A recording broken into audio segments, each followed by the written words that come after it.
Good morning students, मैं हूं आपका मैथ्स टीचर विवेक मेवाड़ा। बेटा हम चैप्टर 1 फर्स्ट बुक के अंदर चैप्टर 2, चैप्टर 3, चैप्टर 4, चैप्टर 5 पढ़ के आ चुके हैं और चैप्टर 7, 8, 9 हम सेकंड बुक में पढ़ के आ चुके हैं। आज मैं नया चैप्टर स्टार्ट करूंगा, चैप्टर नंबर 12। इसका नाम है लीनियर प्रोग्रामिंग प्रॉब्लम।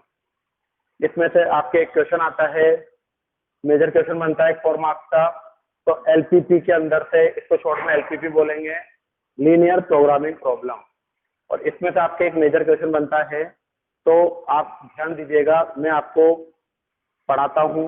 हमारा ये चैप्टर पूरा का पूरा 11th क्लास से बेस्ट है। जो मैंने आपको 11th क्लास में लीनियर इनइक्वालिटी पढ़ाई थी, तो बस उसी से यहाँ पर हमको कुछ आगे एक्स्ट्रा सोल्व करना है और हमारा ये चैप्टर सोल्व हो जाएगा। तो कोई ज्यादा स्पेशल नहीं है इसके अंदर, हमने पहले 11th क्लास में इसको पढ़ा हुआ है। तो इसका क्वेश्चन किस तरीके से आता है, पहले आप ये देखिए। आपको क्वेश्चन में एक जेड गिवन होगा, यहाँ पर दे रखा है माइनस का 3x प्लस 4y, माइनस का 3x प्लस 4y। ये आपको जेड गिवन है और जेड भी गिवन है मिनिमाइज। याद रखिएगा, क्वेश्चन के आगे या तो फिर मिनिमाइज होगा या मैक्सिमाइज होगा। अभी इसका मैं मतलब बताता हूँ आपको। मिनिमाइज और मैक्सिमाइज का मतलब अभी क्वेश्चन सोल्व होने के बाद एक्सप्लेन करता हूँ। आपको इक्वेशन दे रखी है अब यहाँ पर, x plus 2y less than equal to 8, तो दे रखी 3x plus 2y, 3x plus 2y less than equal to 12। एक दे रखी x ग्रेटर देन 0, एक दे रखी y greater than 0, x greater than 0, y greater than 0। तो सबसे पहले हमको इसके ग्राफ के पॉइंट्स बनाने पड़ेंगे। और जब कभी भी ग्राफ के पॉइंट बनाने हैं तो फर्स्ट काम होता है बेटा कि इनइक्वालिटी का सिंबल आपको हटाना होता है। ये चीज हमने कहाँ पर पढ़ी थी? 11th क्लास में। ग्राफ तक तो हम 11th में पढ़ के आ चुके हैं। और ग्राफ को जब कभी भी पॉइंट निकालते हैं तो एक बार x इजिकल टू 0 रखकर y की वैल्यू फाइंड करते हैं। तो 2y इजिकल टू 8 आया, तो यहाँ पे y इजिकल टू 4 हो गया। जैसे y बराबर 0 रखा तो x इजिकल टू 8 आ गया। और इसका एक बॉक्स बना लो, x 0 रखा तो y 4, y 0 रखा तो x 8।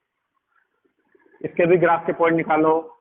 x इजिकल टू 0 रखो तो क्या दिख रहा है आपको? 2y इजिकल टू 12, तो यहाँ पे y इजिकल टू कितना हो गया? 6। y इजिकल टू 0 रखा तो 3x इजिकल टू 12, तो x इजिकल टू कितना हो गया? 4। इसका भी आप एक बॉक्स बना लीजिए। x 0 रखा तो y 6, y 0 रखा तो x 4। अब हमको इसका एक ग्राफ बनाना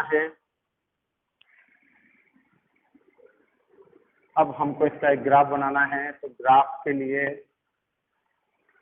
यहाँ पर कोऑर्डिनेट देख लीजिए। सबसे ज्यादा क्या है? 8, तो 8 ले लीजिए। 1 2 3 4 5 6 7 8, 1 2 3 4 5 6 7 8। फर्स्ट वाला कोऑर्डिनेट हमेशा आप वर्टिकल लाइन पर देखोगे, सेकंड वाला आप हमेशा हॉरिजॉन्टल लाइन पर। कहाँ पर? फर्स्ट वाला वर्टिकल पर, सेकंड वाला हॉरिजॉन्टल पर। तो वर्टिकल लाइन पर देखिए 4 कहाँ दिख रहा है? पहले एक ग्राफ ही बनाना, पहला वाला। और हॉरिजॉन्टल पे देखिए 8 कहाँ दिख रहा है? 8 यहाँ दिख रहा है हॉरिजॉन्टल पे। और इन दोनों लाइनों को, इन दोनों लाइन पॉइंटों को ज्वाइन कर दो, तो ये आ गया आपके फर्स्ट वाली इक्वेशन का। सेकेंड वाला देखिए, वर्टिकल पे देखना है 6, ये देख लिया, और हॉरिजॉन्टल पे देखना है 4, और ये हॉरिजॉन्टल पे देख लिया 4, और दोनों को आप ज्वाइन कर दीजिए। ये हो गई आपकी सेकंड वाली लाइन। क्लियर है? अब बात आती है कि हमको इसका एक पोर्शन है जिसको हमको शेड करना है। क्या करना है? शेड करना होता है। तो शेड करने के लिए मैंने आपको 11वीं क्लास में पढ़ाया था कि हमको चेक करनी होती है इक्वेशन, हमको इक्वेशन चेक करनी होती है कहाँ पर। सबसे पहले इक्वेशन लिख दीजिए आप शेडेड पोर्शन के लिए। ये तो ग्राफ बना लिया, अब ग्राफ के बाद आती है बात शेडेड पोर्शन करने की। तो शेडेड पोर्शन करना है तो आपको उसके लिए क्या करना पड़ेगा, सबसे पहले जो आपको एक्चुअल इक्वेशन दे रखी है आप उसको लिखोगे। ये लिख दिया आपने एक्चुअल इक्वेशन। अब हम इसको चेक करेंगे कहाँ पर, 0,0 पर, 0,0 पर, 0,0 पर। तो देखिए x की जगह 0 रखा और y की जगह भी 0 रखा, तो कितना आया, 0 greater than equal to, sorry 0 less than equal to 8। तो इसका मतलब क्या निकला, 8 क्या 0 से बड़ा होता है। तो आपने बोला यस सर ट्रू, 8 हमेशा 0 से बड़ा होता है। यहाँ पर भी चेक करिए, 3 को 0 से करा 0, 2 को 0 से करा 0, तो यहाँ पर क्या निकला, क्या 12 0 से बड़ा होता है। आपने बोला यस सर ट्रू। क्लियर है बात। तो ट्रू और फॉल्स का पता लगाना होता है। अब आपने जिस कोऑर्डिनेट पर चेक करा उसको यहाँ पर देखिए, आपने कहाँ पर चेक करा, 0,0 की तरफ आपने अपने पॉइंट को चेक करा। तो अब इसको आपको शेड करना है। तो देखिए अगर 0,0 की तरफ 0,0 पर आपका स्टेटमेंट ट्रू आ जाता है, क्या आ जाता है, ट्रू, तो शेडेड पोर्शन आपको उस लाइन के अंदर की तरफ लाना होता है। और अगर 0,0 पर आपका क्वेश्चन का आंसर फॉल्स आ जाता, क्या आ जाता, फॉल्स, तो आपको शेडेड रीजन बाहर की तरफ करना होता। 0,0 पर ट्रू आ जाए तो आपको शेडेड रीजन अंदर की तरफ लाना होगा, और अगर फॉल्स आ जाता तो शेडेड रीजन आपको बाहर की तरफ करना होता। तो यहाँ पर दोनों पे ट्रू आ रहा है, इसका मतलब ये हुआ कि दोनों का पोर्शन अंदर की तरफ आएगा, दोनों का पोर्शन अंदर की तरफ आएगा।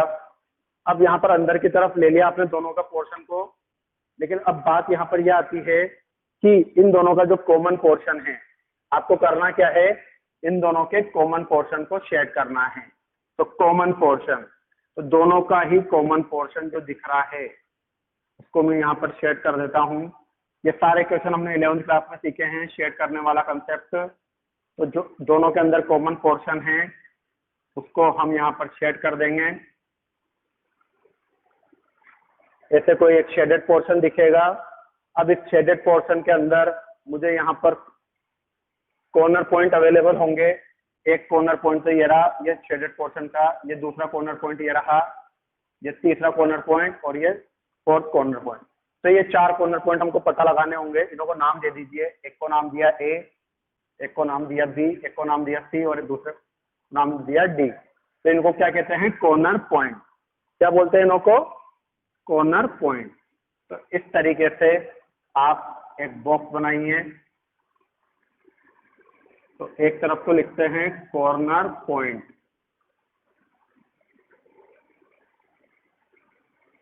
कॉर्नर पॉइंट, और दूसरी तरफ लिखते हैं जो आपको जेड गिवन होता है, दूसरी तरफ लिखते हैं जो आपको जेड गिवन होता है, माइनस का 3x प्लस 4y। तो आपको इस डायग्राम के अंदर कितने कॉर्नर पॉइंट गिवन है। पहला कॉर्नर पॉइंट है ए, जिसके कोऑर्डिनेट कितने होंगे, 0,0। दूसरा कॉर्नर पॉइंट बी है, जिसके कोऑर्डिनेट आपको पता लगाने हैं डायग्राम में देखकर, 4,0। कितना है, 4,0। सी के कॉर्नर पॉइंट अभी नहीं दिख रहे, और डी के कॉर्नर पॉइंट कितने दिख रहे हैं, 0,4। कितना दिख रहा है, 0,4। अब सी के कॉर्नर पॉइंट को आपको पता लगाना है, तो अब आपको कैसे फाइंड करोगे सी के कॉर्नर पॉइंट को। तो यहाँ पे आप देख पा रहे हो कि फर्स्ट ग्राफ और सेकंड ग्राफ दोनों किस पॉइंट पर इंटरसेक्ट हुआ, सी पर। तो आपको इक्वेशन 1 और इक्वेशन 2 को एलिमिनेट करके, मतलब एलिमिनेशन मेथड लगाकर एक्स और वाई की वैल्यू निकालनी पड़ेगी। इक्वेशन 2 क्या दे रखी है, 3x plus 2y is equal to 12, और ये दे रखा है x plus 2y is equal to 8। तो इन दोनों के अंदर आपको एलिमिनेशन मेथड लगाना होगा। तो 2x equal to 4, x equal to 2। तो x तो कितना आ गया 2, तो यहाँ पर लिख दीजिए और y भी निकाल लीजिए। तो x plus 2y is equal to 8 दे रखा है, तो x की वैल्यू रखी 2, तो 2y is equal to 6, then y is equal to 3। तो c के कोऑर्डिनेट कितने आ गए 2,3। तो ये आपके c के कोऑर्डिनेट आ गए 2,3। तो ऐसे आपको ए के, बी के, सी के और डी के चारों के कॉर्नर पॉइंट को आपको यहाँ पर लिखना पड़ेगा। अब यहाँ पर आने के बाद इसकी एक्स की और वाई की वैल्यू को यहाँ पर आपको जेड में पुट करना है। तो एक्स को 0 से मल्टीप्लाई करा 0, वाई को 0 से करा तो 0, तो दोनों को पुट करा तो कितना आया 0। यहाँ पर भी पुट करो, एक्स की वैल्यू 4 और वाई की वैल्यू 0। इस जेड के अंदर माइनस का 12 प्लस 0, माइनस का 12 आया।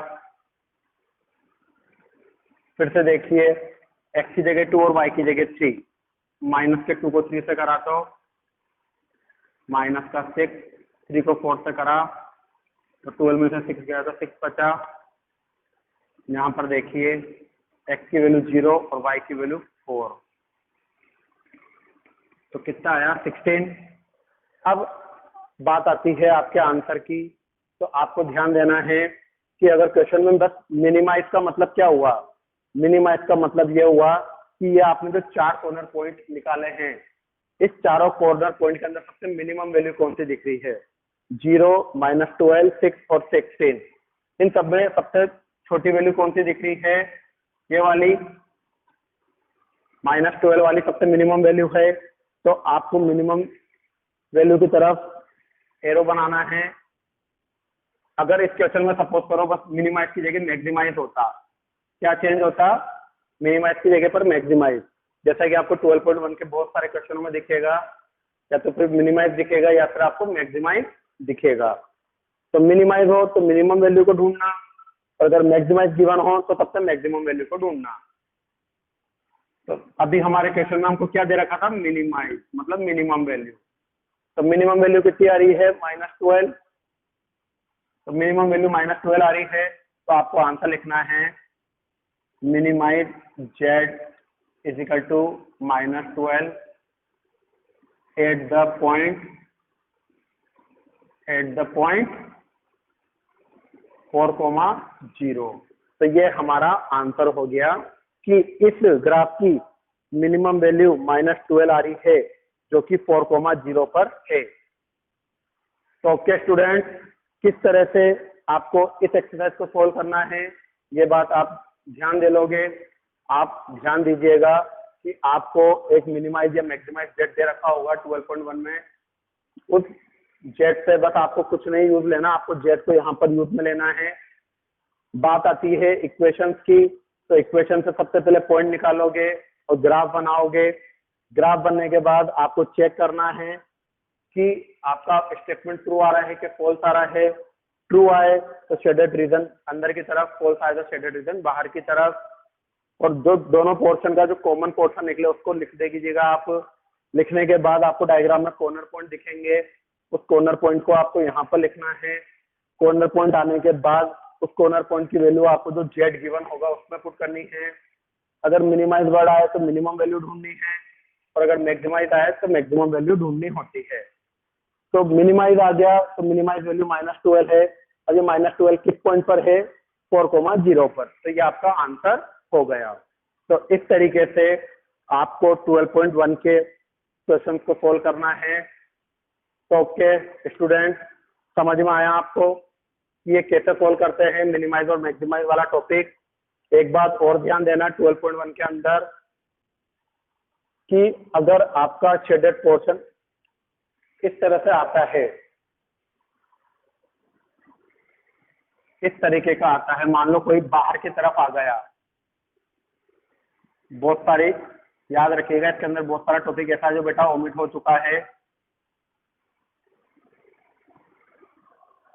इसके अंदर इस साल ओमिटेड पोर्शन भी है, वो भी देख लीजिएगा। इस चैप्टर के अंदर बहुत सारी चीजें ओमिट हो चुकी है इस साल। ग्राफ नहीं बन पा रहा यार, जैसे ये आ गया, सपोज करो 2 लाइनें आ गई, तो ये बाहर की तरफ आप जब ले तो इस तरह से पोर्शन दिखेगा। तो एक्स एक्सिस और वाई एक्सिस के बाहर पॉइंट को मत निकालना, आपके कॉर्नर पॉइंट एक्स एक्सिस और वाई एक्सिस के बाहर मत निकालना, है ना, नेगेटिव में नहीं होगा, इस बात का ध्यान रखना, क्योंकि क्वेश्चन में गिवन है एक्स की वैल्यू ग्रेटर देन 0 और वाई की वैल्यू ग्रेटर देन 0। तो इसका मतलब हुआ कि एक्स और वाई की वैल्यू हमको नेगेटिव में नहीं लेनी है।